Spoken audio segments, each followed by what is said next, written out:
Sources tell CBS News that federal investigators are looking into whether a brutal rampage in Ohio had any connection with radical groups. Police say that a man with a machete attacked several customers inside a Columbus restaurant last night. 4 people were hurt here. Officers shot and killed the attacker after a very brief chase. Jeff Pegues is in Washington with a terrifying account from a witness. Jeff, good morning.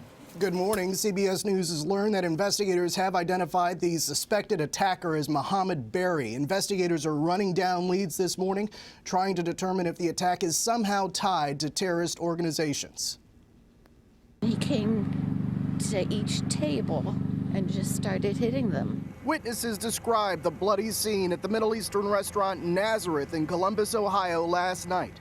A man armed with a machete stormed in and marched from table to table, striking diners. This was a brutal attack. The man walks in to people that are just there having dinner and starts attacking them.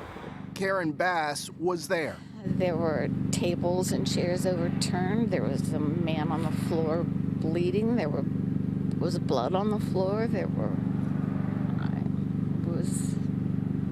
was just carnage. Police say the suspect visited the restaurant and talked with an employee earlier in the day. Police say it's not clear what the discussion was about. Investigators say less than an hour later he came back and began his violent rampage. The second time, nothing was said. He just simply came in and started the attack. 4 people were taken to the hospital. 1 person in critical condition is expected to survive. The suspect fled, and after a 5-mile car chase, investigators say he got out of his vehicle armed with a machete and a knife. 251, the vehicle stopped. He is trying to get out of the vehicle. He lunged across the hood at the officers. Another officer in a cruiser fired a couple shots at him and put him down.